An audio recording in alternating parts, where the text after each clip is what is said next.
আসসালামু আলাইকুম এভরিওয়ান। আবার চলে আসলাম ছোট্ট একটা ব্লগ নিয়ে। আজকে আমার বউটা রান্না করবে ট্যাংরা মাছ বেগুন দিয়ে ঝোল। অবশ্য ট্যাংরা মাছ সে কাটতে পারে না, ট্যাংরা মাছগুলো আমি কেটে দিয়েছি। ট্যাংরা মাছগুলো খুব সুন্দরভাবে পরিষ্কার করে নিয়েছে আগে। এখন সেই ট্যাংরা মাছগুলো দেখেন তেলে দিয়ে সুন্দরভাবে সে ভেজে নিচ্ছে। আসলে অনেকে সবাই বলে যে সুন্দর মানুষ হলেই হয় না, সব দিকেই গুণ থাকতে হয়। আমার বউ সুন্দর হলে কি হবে, তার কিন্তু সব দিক দিয়ে গুণ আছে।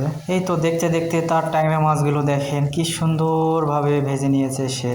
এখন ট্যাংরা মাছগুলো সে কড়াই থেকে বাটিতে উঠায় নিচ্ছে। এই তো মাছগুলো বাটিতে উঠায় নেওয়া শেষ। এখন কড়াইতে দিয়ে দিবে সব ধরনের বাটা মশলা। এই তো সব ধরনের মশলা দেওয়া শেষ তার। দেখেন কি সুন্দর একটা কালার চলে আসছে। এই তো এখন সে দিয়ে দিবে বেগুনগুলা খুব সুন্দরভাবে ধুয়ে রেখে দিয়েছিল আগে থেকেই। বেগুনগুলা খুব সুন্দরভাবে মশলার সঙ্গে সে মিশিয়ে নিচ্ছে। এই তো বেগুনটা মশলার সঙ্গে মাখানো শেষ। এখন সুন্দরভাবে ঢাকনা দিয়ে সে ঢেকে দিবে। কিছুক্ষণ পর ঢাকনাটা উঁচু করে এই তো আবার নেড়ে চেড়ে দিচ্ছে। কি সুন্দর বেগুনটা দেখেন সিদ্ধ হয়ে গেছে। আসলে আমার বউয়ের হাতে রান্নাতে জাদু আছে। এই তো এখন দিয়ে দিবে সে ঝোলের পানি।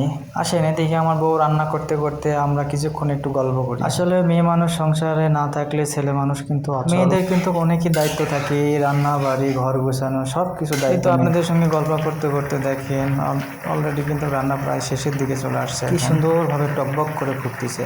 এই তো এখন সে মাছগুলো দিয়ে দিচ্ছে। মাছগুলো তরকারিতে ছেড়ে দেওয়ার পর এখন সুন্দরভাবে ঢাকনা দিয়ে আবারও সে ঢেকে দিচ্ছে। এই তো ফাইনালি ঢাকনাটা আবার উঁচু করে দেখলো, রান্নাটা প্রায় শেষের দিকে চলে আসছে। এখন সে চুলাটা একটু অফ করে দিয়ে তরকারিটা সুন্দরভাবে একটু নাড়া দিচ্ছে। এখন চুলার উপরে কিছুক্ষণ রেখে দিবে। এই যে ফাইনালি এখন দেখে নেন তার রান্নাটা কেমন হয়েছে।